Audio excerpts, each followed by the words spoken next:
been a great way to start. Would have been very exciting. For you at least. Or, yeah, anyway. Hey, everybody!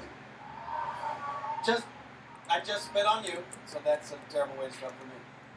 Steven, how you doing, man? I'm good. I just got into San Diego. It's my 4th Comic-Con. It's my 2nd Nerd HQ. It feels good. Wow. Nice. Is San Diego Comic Con treating you well? As I mentioned. It is. So, a couple of things since I've been here.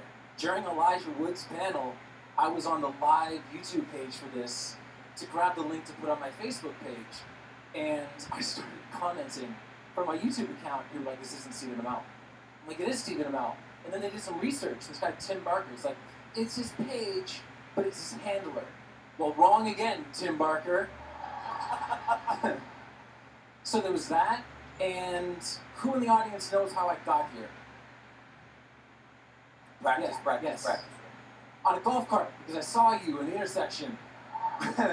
We got totally stuck in the intersection. I was sitting in the back with my sister and my manager, and we're on the street, and there's just a big semi-truck that was just keeping equal distance with me, and I turned to my sister, and I was like, this is really scary. And it was. We were 3 people on the back of the golf cart. It was supposed to fit 2 people. And we got stuck because the police wouldn't let us through the intersection, and there were a bunch of people walking to the panel. And so, it's been eventful so far. Glad you made it. Glad you made it. Didn't get sideswiped by any semis. That's nice. No, and I think I've already had the best moment of my Comic-Con. Please illuminate us. Could Emily Wagner put up her hands? She's right back there. She's all the way in the back. Emily came in from North Carolina. We're going to hook her up in Hall H tomorrow night for the Arrow panel. Her mom, did you drive here? You flew here. No, but how did you get tickets? I begged. She bent the rules. She bent the rules because she loves our daughter. That's okay. Yeah, I begged. Emily, thank you for your letter. Thank you for everything. I really appreciate it. Thank you so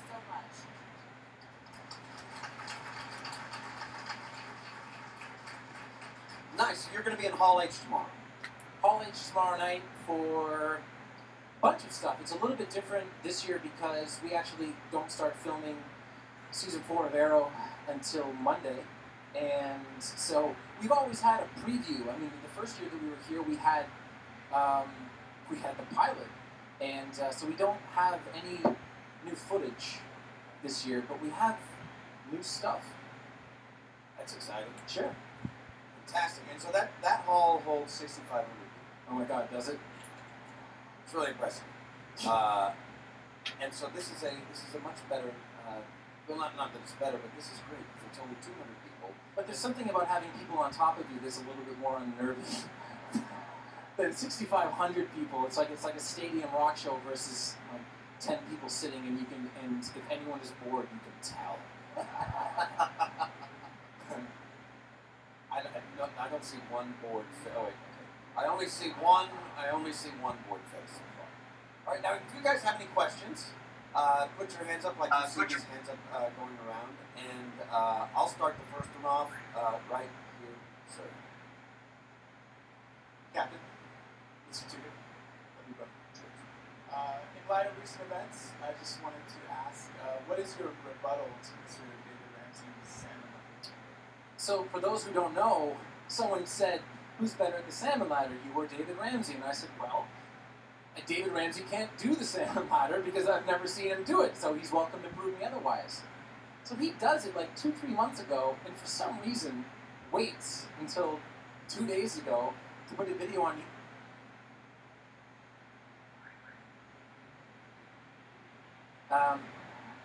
He's the largest upper body I've ever seen in my entire life.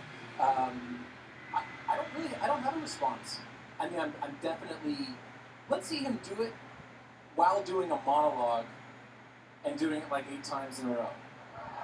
Okay, that's a very small sample size for Mr. Diggle. I think that's a challenge. Yeah. That is a challenge. We'll find a way. Really? Could we have Felicity Smoke answer a question if at all possible? Yes! Hi, I actually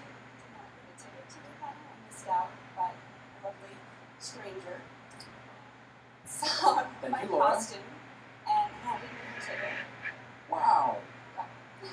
Just, this is actually one of the, not to make you stand up here while I opine, but one of the really cool things about Comic-Con, whether it's San Diego Comic-Con or any Comic-Cons across Canada, the United States, the entire world, is just the sense of community, and you always hear stories about like what Laura did for you, and now you get to ask a question. Go right ahead. I was wondering if you'd like to share a Coke. I would. You know what? I think I could use a Coke right now, but I'm actually going to drink it. Do you drink Coke? I usually drink Diet, but I'll drink Coke. You will today. Let's share. Thank you. Isn't it? Oh, hang on. Yeah, we'll share. It's like a little mini Coke. It's little Oliver.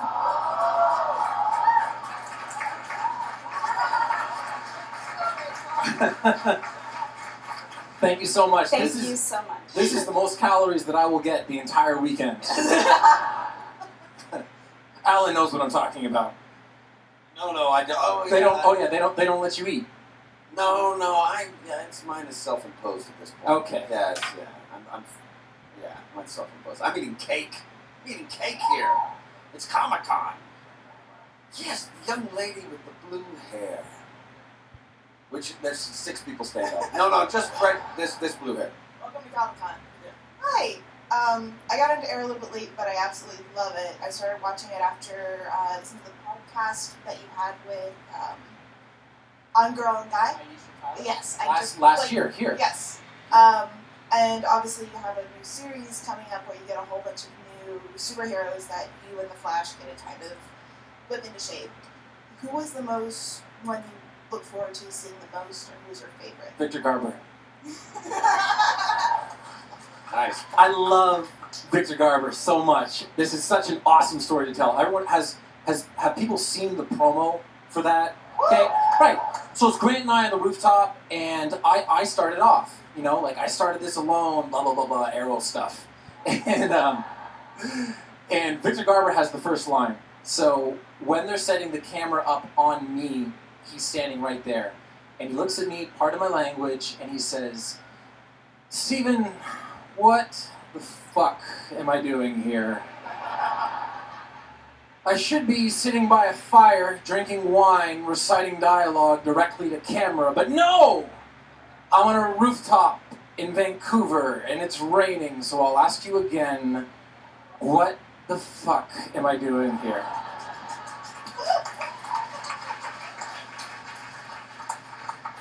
Two seconds after he finished that, I had to start saying my dialogue. So if you see Oliver crack a smile for the first time in 3 seasons, you can thank Victor Garber. Nice. Yes, in the with the black. With the shirt on, and he's handing you a microphone. If you don't have blue hair, you're not dressed like Felicity Smoke, you're in for a difficult time being identified, I think. You with the black. Hello, Stephen. I'm glad to get a ticket for you. You were on my wish list, so I'm really happy that I can be here. I have a 2-part question, if it's okay. Sure. First question is if you could share a funny story or funny moment which you had with Grant during the crossovers. And the second part, if you could do maybe a Smiles for Smiles after the panel. I am doing Smiles for Smiles after this. Now hang on. Not everyone from in the panel might necessarily get into Smiles for Smiles because we open it up to people who didn't get into the panel. Now, you are in the panel, mind you, and we'll do a big selfie or something at the end, but we are doing Smiles for Smiles after it. As for funny crossover stories with Grant, boy oh boy, most of them I can't share. It mostly just revolves around how cool all of it is. When we did the original appearance in his pilot, it was fun to see. It was fun to see how he had grown and been educated just in the time that he had been shooting the pilot. And then when I finally got to go on to his set on episode 8 of their first season, the mood and the temper and the tempo of a show really tends to reflect off of the person who is the lead. And Grant is such a kind, good-natured, enthusiastic individual. I'm like old and grumpy. Meanwhile, everyone over on The Flash is smiling and dibbly-dibbly-doo.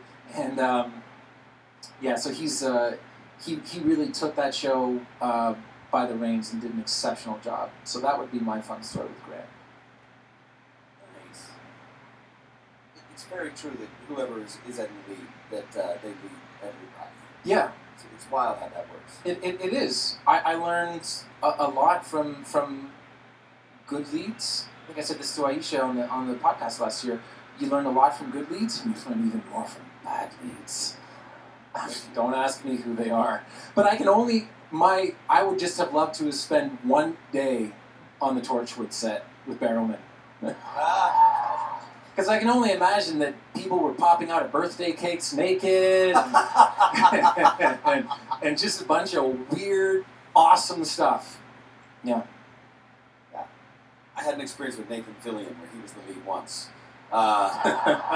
He's always the lead, but he was the lead in the show that I was Congratulations on your new series. Oh, that's Conrad, really thank exciting. you very much. Very exciting. Material. Thank you. Well Thank done. you very much, Stephen. Yeah, I was the lead in that one. It's a splintered mess. It's terrible what goes on there. Thanks, man. All right. And there was someone who almost was called on. Yes. Stephen, thank you for all your charity work. And my question is, so are you going to wrestle Stardust? SummerSlam. No, wait. The question was, are you going to wrestle Stardust at SummerSlam? Not going to wrestle Stardust at SummerSlam. And I know that double negatives in the English language are a no-no, but, Oh, come on, that was good. That's an Alfred E. Newman quote from Mad Magazine that I read when I was like 10 years old. I use it whenever I can. I am probably going to do some stuff with the WWE. I don't know if that means wrestling a match, but we'll see. You're going to do stuff with the WWE? Like wrestling. Wait a minute, I just said that I didn't know if it was going to be wrestling. I don't know if it's going to be wrestling. What are you going to do? Come out with a number and well, come on. The WWE doesn't have a ring. If they wanted me to be one, I would be. Wow. Are you going to be playing your character? Or are you going to like come up with a whole new character? Talk about it. Oh, I'm sorry. Wow. What about people over here? I see that girl right there. I see you. Stand up. I'm pointing right at you. Microphone. Sorry, I just took a drop there for a second. No, hey, this is mutual back and forth. So, how excited were you to see that Felicity won the MTV Ship of the Year? So excited I almost knocked over my Coke. I was really excited. I've known. Truth be told, I don't follow the mentions line on Twitter that much because I don't think that it's the most healthy place for someone with a lot of followers to read feedback. But I was aware that there's Teen Choice and there's MTV Fandom of the Year and Ship of the Year, and Emily and I were super, super excited. I was just scrolling through Twitter last night and I saw that we had won. And so everyone that spent time on Twitter voting and Facebook that spent time voting and just in general, everyone that has become such an awesome fandom for the show, it's so appreciated. What's your favorite part of playing that relationship together? That the scenes always tend to be different by the time we play them than they are when they're written on the page. We tend to, not that the writing isn't excellent and the storytelling isn't cool, because it is, but we always tend to find little nooks and crannies that I think make our relationship resonate with people. Very nice. Well, you take that half, I'm going to take this half. Okay, we'll alternate. Okay, that's what you're. Yes, right behind him, yes, with the buttons. And there we go. Hi, Stephen. Thank you for coming. My question is, did you know beforehand that Katie Lotz's Black Canary was going to be kind of resurrected as a sorts for the spin-off series? The spin-off got pitched to me. I'm trying to think where we were. We were somewhere in the middle of season 3, and they told me some of the characters were coming along, and I was fired up. I mean, I thought that Katie did such a wonderful job in season 2, and a very brief moment in season 3 as Canary. So and Katie is wonderful. So I was excited to have her back, and I'm excited to see her reintroduced to the world, so to speak. Thank you. Thank you. Yes, that lady right there. No, it's... Oh, there you go. You're getting the microphone. Hi, All right. Stephen. Hi. First of all, I love you. Thank you for coming out for us. You're welcome. I wanted to ask you, I know you're on a friendly basis with Jensen and Jared from Supernatural, Yeah. and you also... I want one of those bags with them on the back. Okay? I have one. You have one? Come see me after. Okay. I'll take care of you. I'm legitimately willing to trade things for that bag. That's where Not it's what at. you're thinking! And I know that you also tried to help Constantine move from the network to a streaming service. Sure. So my question to you is, where do you fit into our nerd community? Are you a nerd about a certain fandom, or is there a certain show that you're just crazy about that maybe coming out to Comic-Con you kind of like want to know a little bit more about? I was always crazy. I've always been crazy about Mad Men, which I know isn't necessarily a Comic-Con-based show. It's more like a video interview in the Sunday New York Times type of show. I don't have to worry about getting on it now. It's done, so I can make fun of it. Oh, I love that show. I'm a huge Game of Thrones fan. I love Game of Thrones. I'm always so fired up when people die, too. Because that element of storytelling and that element of risk is just so refreshing. And my wife can attest to this. One of the last episodes this year, not to spoil it to anyone involved, but I think it was the 8th episode this year, and there were dragons involved right at the end. My wife can attest that for the last 10 minutes, I watched the show. For the first 48 minutes, I watched the show like this. And for the last 10 minutes, I watched the show like this. Get the dragons!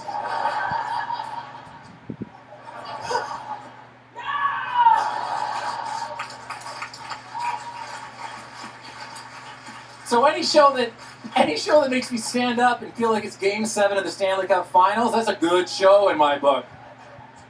Yeah, I love that show. Okay. I have other ways to get that bag, I was letting you know. In the back. I'm Bianca. Nice to meet you. Nice to meet you too. So we've had the crossover with Arrow and then with the Flash. So I'm curious, what would it look like if the Winchester brothers came into town? Would Oliver get along with them? Would he maybe clash with them a bit? I think undoubtedly it would be sunnier. Okay. I don't know. They're in season 11, so they'd have to travel way back in time. Just it would be great. I don't ever think that, we're both so busy that we could ever do like a full-scale Arrow Supernatural crossover. But I would love to be a bartender in an episode. A full non-speaking role of just, walking up with a beer for Jensen and Jared. Hi guys. And then leaving. And then if they came on Arrow, they are welcome to play Thug 5 and Thug 6. I'm sure they'd like that. They would. I bet they would. Thank you. Thank you. That gentleman right there. Hi. I was just kind of curious. Once the Flash kind of came in, everyone on the Arrow crew kind of adjusted different ways to how to react to superpowers. Yep. So let's say it does happen, Supergirl's in the same universe. How would Diggle and Oliver react to seeing someone like that? Well, we've seen how Diggle reacts to speed. I can't imagine how it reacts to somebody flying. I'm excited.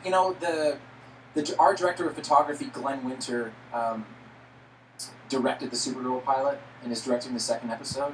And that, to me, having not seen it, I'm very excited to see it. And I'm hopefully meeting Melissa this weekend. And I've heard really good things, but the coolest thing for me was that, Glenn had directed episodes of Smallville, but he directed episode 116 of Arrow and came up with a lot of concepts that stayed constant throughout the show. The idea of transition shots between the present and the flashbacks, and then the flashbacks and the present. And so he went on to direct really important episodes for us. He went on to direct really important episodes of The Flash. And when the time came for the Supergirl pilot, and Greg Berlanti brought him to the people at CBS and said, "This is your guy," they just took a look at those episodes and went, "Yes, he is." So that's I'm so happy for him, because he'll be here at the pilot screenings this weekend with his son Max, and they'll be checking it out and seeing the reactions, and that for me is the best part of the whole Supergirl experience. So hopefully, at one point or another, DC Television gets to just do one giant conglomerate crossover. Yeah. Awesome, thank you. Thank you. Like a Super Friends type thing? Yeah. Like a Super Friends type thing. That would be great. I've always wanted to be Aquaman. Now, Jason Momoa is definitely going to do a good Now, job. I've met Jason Momoa, and there's never going to be another Aquaman, because he'll kill them. He's very large. He'll kill them. I was like, how's the movie going? We were in Birmingham in the UK. How's the movie going? He said to me, he goes, "Dude, I'm a savage." All right, Jason. And was he talking about the character, or he was just referring to himself? I don't know. I always wanted to play him as someone who stinks like fish. he gets out of the ocean, oh, Jesus, Aquaman.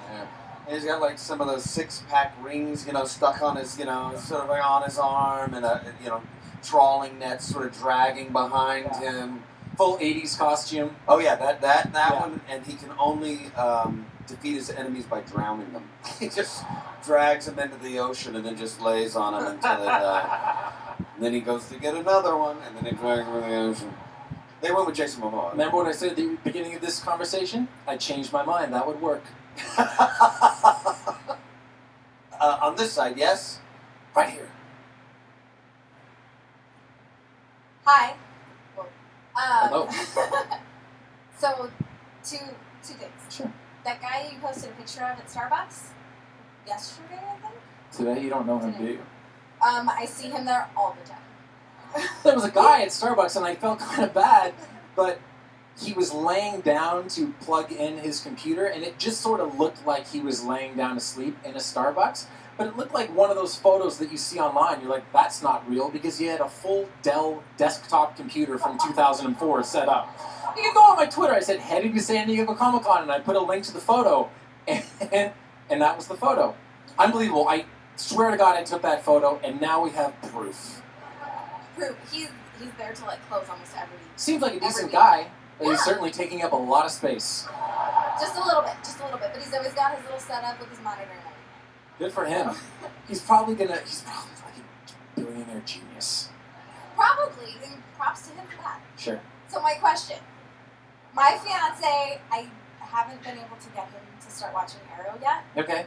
But he's way into The Flash. All right. So, his whole thing, though, is how is your Arrow different from the Arrow that was on Smallville? Well, I think he's a little bit meaner. That's for sure. Certainly stronger. No, I think that the main difference is that the Green Arrow on Smallville, Justin Hartley, is a buddy of mine and did an excellent job. And I know that he did an excellent job because when I got cast as Arrow, I got a lot of people going, "I've never watched it. We wanted Hartley. I've seen the pilot. We still want him." Okay. I hope you have the DVD box set. Live your dream. But the main thing is that he was a peripheral character on Smallville, right? So I mean, he was a regular, but he was a peripheral character. So we really get a chance to get into the Oliver Queen backstory that we tell over the course of our first 3 seasons, and hopefully our 4th season, and hopefully our 5th season, because we kind of do it a year at a time. And we really get a chance to see the Arrow character evolve from one thing in the first season to another thing in the second season to someone who didn't really know what he was in the third, and we get to continue that evolution. So if you are interested in the origin story of the Arrow, hopefully maybe one day turning into the Green Arrow, then you will like the show. And if you don't,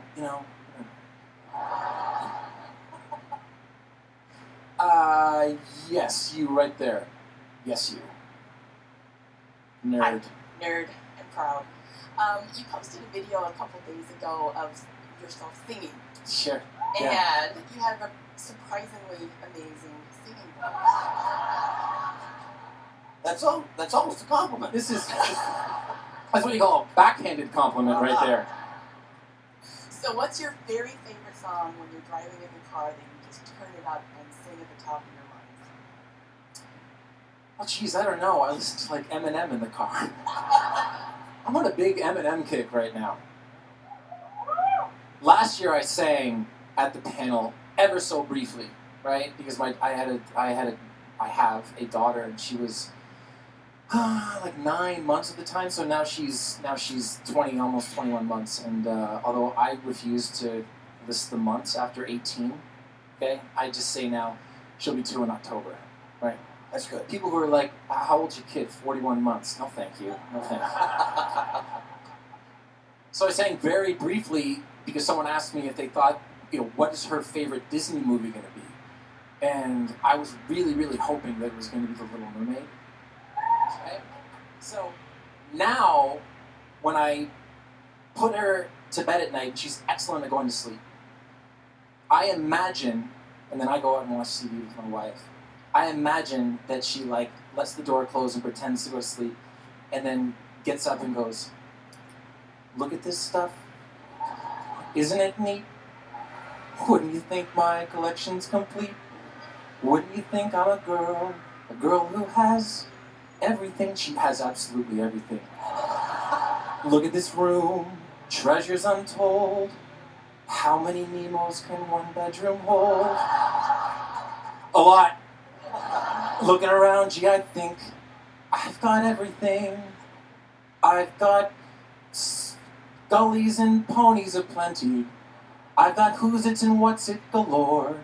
You want thingamabobs? I got 1,000 thingamabobs. But who cares? No big deal. I want more.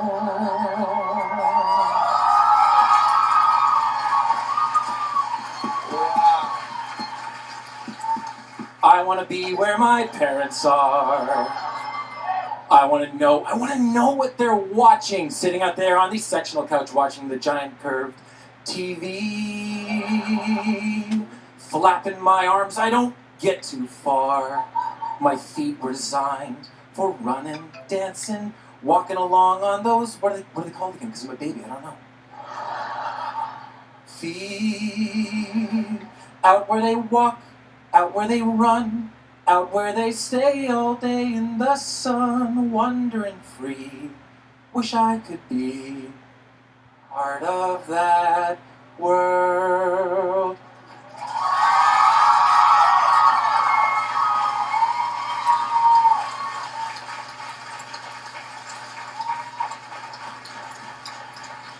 I thought of that in the shower. I thought that my brother-in-law is backstage. I bet you if you asked him, he'd be like, "I heard him singing Little Mermaid in the shower." It was a long, long shower. It was a long, long shower. I'm going to sing the Sebastian song now from that saying. No, I can't sing. Have you ever done any musical theater? Tony in West Side Story in high school. And I played, can't remember his name, in the Fantastics. And, exactly. And I played somebody in HMS Pinafore. Yeah. That was a character name, or that you don't remember that one? I don't remember him either. He's the guy who was like, he is an Englishman. That one? I auditioned for that role. I didn't get it, so I forgot his name too. Wow. Well, I hope that in the little time you have off every year, you're able to do some. You do have. I had 4 days off this year, Alan. 4 days. I wrapped Arrow on April 20th, and then I started Teenage Mutant Ninja Turtles on April 27th, and I wrapped that on Tuesday, as in like this past Tuesday, and then I'm going back to Arrow on Monday. There's a little time in there. There is a little time. You're right. Probably You're right. get like a limited run on Broadway. My opportunity to sing was 4 minutes ago, so I hope I nailed it. You did. You got the job. Wow, brilliant. You know, Joss Whedon did a Buffy episode where it was a musical episode. Never doing a musical episode. No. Anyway, keep going. Okay. They should do one. Absolutely. Yes, sir. Hey, Steven. Thanks for bringing 3 great years of television for Arrow, one of my favorite shows on TV. I was wondering, is there any deleted scenes or anything that didn't make the cut that you really hoped would or really liked? We have filmed dream sequences at the beginning of the last 2 finales, and neither one of them made it into the show. And they were long scenes to film, and if you knew the production schedule on Arrow, you don't have a lot of wiggle room to do an extra scene. Like when I was on Turtles, the producers were like, hey, we noticed something yesterday. We wrote a brand new scene. We're filming it, this day. We don't have that luxury on Arrow. So I was disappointed that they didn't go in for that reason, because we put good time to them that we could have just put to other things. But I was also disappointed because I thought that they added sort of a mystical, dreamlike element that we don't often see on the show. Do I know what they were? I can say. I think that there's a deleted scene. I think it's on the season 2 DVD, Blu-ray, whatever they're called nowadays, where Slade is about to kill Moira, and I stop him. Right, that's sort of this dream sequence, and I murder him, and it was like that took a long time to shoot because we had to recreate a bunch of elements of that scene. And this year, there was a scene with Emily and I in the car that actually played a lot like the scene at the end, but turned very nightmarish. And it's what snapped me out of my slumber, and then I'm on the plane with Roz. So if you wonder why I'm sleeping, it's because we shot a dream sequence at the beginning of the episode. Oh, and the scene when Oliver and Tommy kiss. That never made it either. Wow. Yeah, man. Yes. Yep. Hi, Alan, Steven. Thank you for being here. Did you say miss? I said, yo. Oh, sorry. Man. Okay, sorry. Maybe ma'am. Sorry. Hey! So this is going to be unlike any question you get here, but as a longtime Oakland A's fan, what is it like being BFFs with Josh Donaldson? Very much miss him.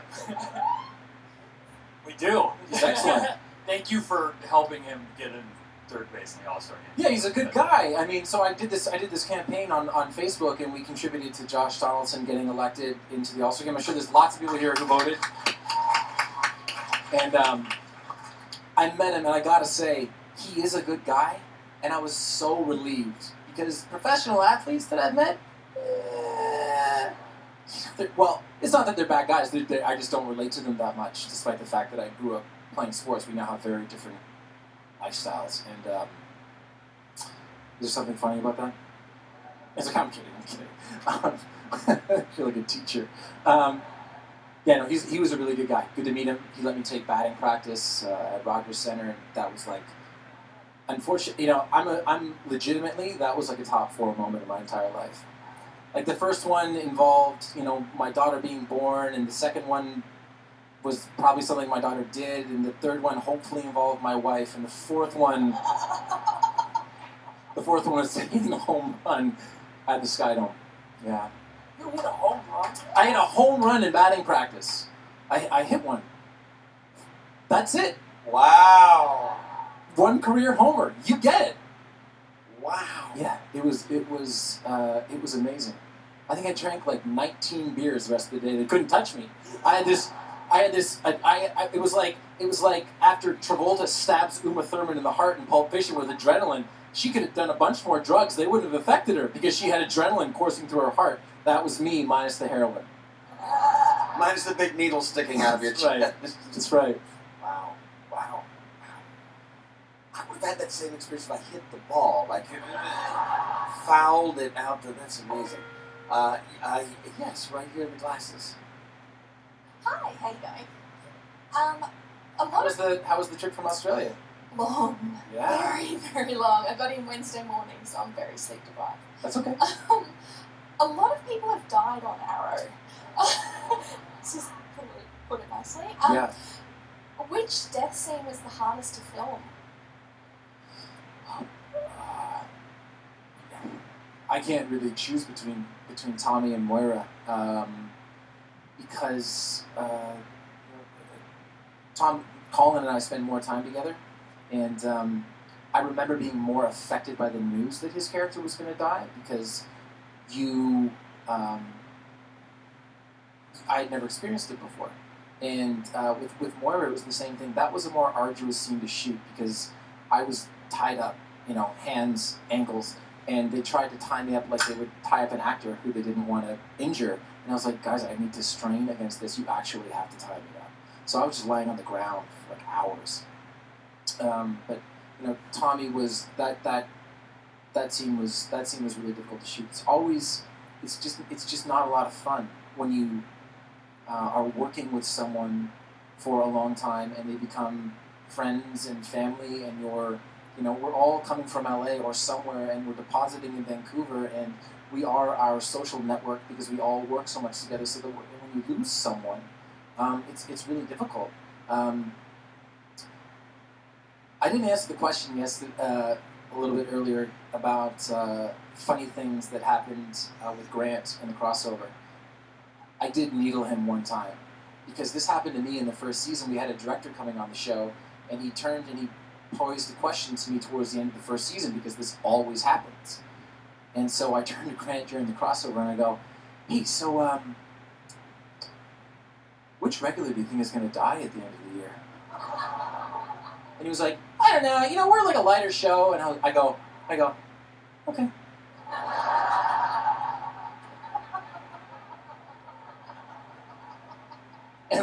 And I turned away and I cackled my fingers evilly. That was a terrible thing to do. Nice. Let's go to the back. I can see you right behind the red hat.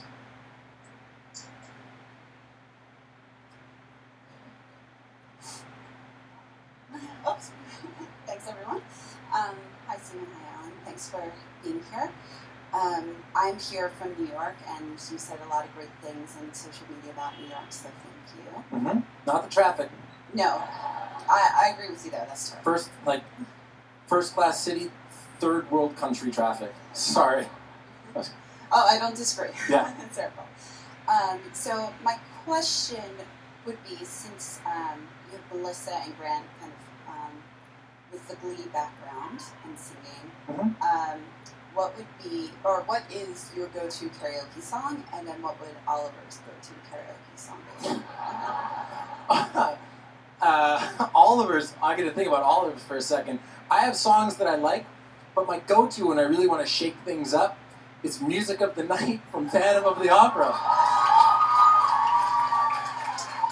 Because they have it, no one ever sings it, and I'll be in these like rundown karaoke bars, and I'll hand it in. The guy will go,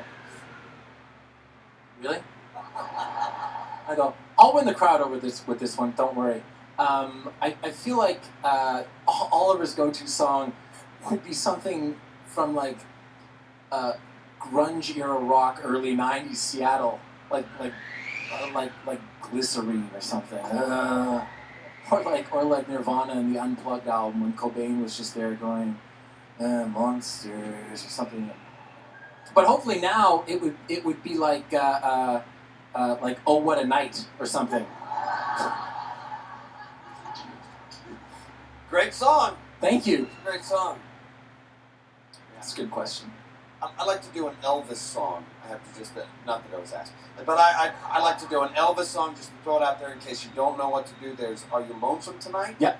Because there's a big space in the middle of that song where he has that dialogue of, Are You Oh, Lonesome Tonight? and you can say whatever you want? Whatever you No, want. that's a great idea. Background music and like hoops behind you, and it really sounds, it's got production to it. I'll throw out some Zac Brown band. That's a lot of fun. I'll throw out some Beatles, Frank Sinatra. Nice. Yeah. Lionel Richie's a good one too. I'm not going there.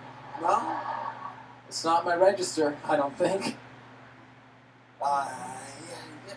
Sir. Hi, Stephen. Hi, Alan. Rob. Nice to see you both. Alan, having played Ollie on Young Justice, do we have an arrow off? Is that true?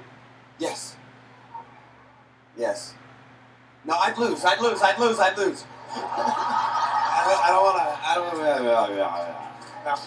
So, but I have a good idea because the I don't know if it would be better before or after, but say an arrow line that would appear on Young Justice, and then I'll arrowify it. Now this is the video game, right? That was the animated series. Right, just plays so many comic book characters that he loses track. I've been the Flash before. I was Superman. I have. I don't know. I think I remember one line was I said no cheese on this.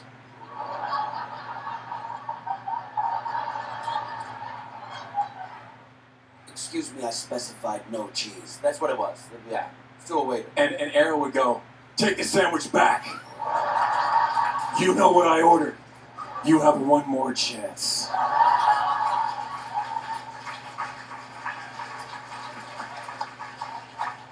I like yours better. I've gotten everything I've wanted from the last two questions. Yes, over here. So they're standing up right there. Hi. Hey. Welcome. Thank you. So, if you had the opportunity to do any project you wanted with Zach Levi, just whatever, what would it be? I don't know. But I am doing a project with Zach Levi. Spoiler alert. But I don't know. I mean, Con Man. Like a comedy. Yeah, Like Con Man. Con Man. That's it. That's the answer right there. I gotta get you on Con Man, and I'll get you singing. I'll give you a singing part. I can do anything on that show. I will give you my character description on Con Man. Okay, because I certainly don't want to play myself, or even a version of myself. Okay. I will play because this person exists at cons. I will play the guy who's only ever done movies, who's doing his first con, who shows up from 11 to 1 on Sunday, and treats everyone like shit, and then leaves. How's that? And then he sings a song. As he's walking out, people are throwing shit at him, and it's brutal. And he turns around and he busts out a like stylized version of "Part of Your World" from Little Mermaid. Yes, I don't want to be part of your world. That's right. I think that's a great idea. That's a great idea. Oh, so right here. We're so close. Hey, Stephen. It's so good to be here. I can't believe it. Same flight from Australia as our friend? No. Okay. No, I don't think so. But my question would be, because we really love what you do on Facebook. We follow it all the time, and there's always a question where when you are going to come out to Australia to visit us at our cons. I'm thinking of taking a trip to Australia, not this Christmas time, but the following Christmas time. So where would you go to first, do you think? I have no idea. Where would you like to go? Sorry. But I'll tell you what, based on the Australians that I've met in my life, it's not really going to matter, because I'm going to have a good time all over the place. Of course. I'm dead serious. These people are maniacs in the best way possible. Right? Right. In a good way. We'll see. I will keep people updated, because it'll be something that I know pretty far in advance. Cool. What do you recommend? Yeah, what do you recommend? The Gold Coast? Yeah. Is it nice in December? It's beautiful. Sounds like it's a summer. Yeah, perfect the next day. What is that? I don't even know what they say. it sounds lovely. Sunny one day, perfect the next. Something like that. Something like that. When you live there, you just don't take notice of these things. or And then you go to Vancouver and it rains for 8 months. A bit like that. You know, they have those slogans. Thank you very much. Thank you. Yes. This is the last. This is the second last question. This is the second to the last question. What was the craziest stunt that you've ever had to do on the show, or like the craziest scene that you've? Probably in the second season when I swung down from a tree to zip Emily off of a landmine. I was 60 feet in a tree, and they wanted to make a stuntman do it, and I yelled at them, I'm like, there's just no chance. I'm doing it shirtless. You can't body double me. Take it. My God, this was such a... Didn't work out at all. Okay, one more. That's insane, man! That stuff happens every day in our show. I just shot an action sequence in New York for 5 straight days with the guys that do all the stunt sequences for Fast and Furious, and they're doing cap during the week. It was insanity. So cool. I can't wait for people to see it. The stunt or you 8 pounds lighter? Wow, man. Wow, I've used stuntmen so many times. Alan, you're going to take a knee. No, I'm not. Dakota's going to take a knee. That's right. Oh, I get it now. Why don't you pick the last? The last person. The woman who almost stood up out of her chair right there. Well, I mean, don't stand up if you don't mean it. Okay. Okay, you? Hi. Okay. My question is, if there's a person that you still haven't met and you'd love to take them out for a drink somewhere, to your favorite bar, who would that person be? Alive or dead? I mean, I think that would be me. I think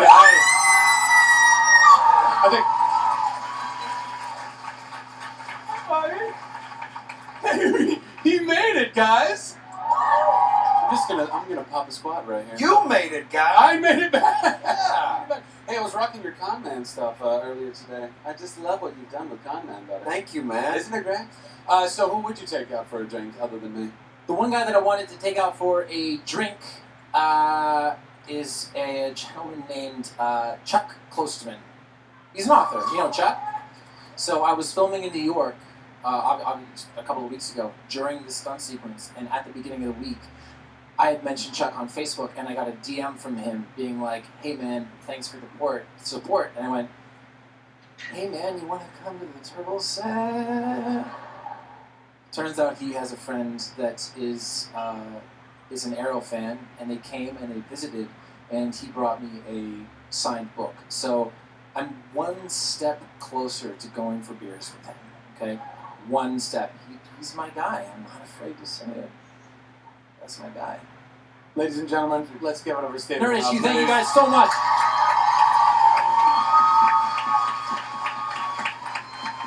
And Alan Tudyk, everybody.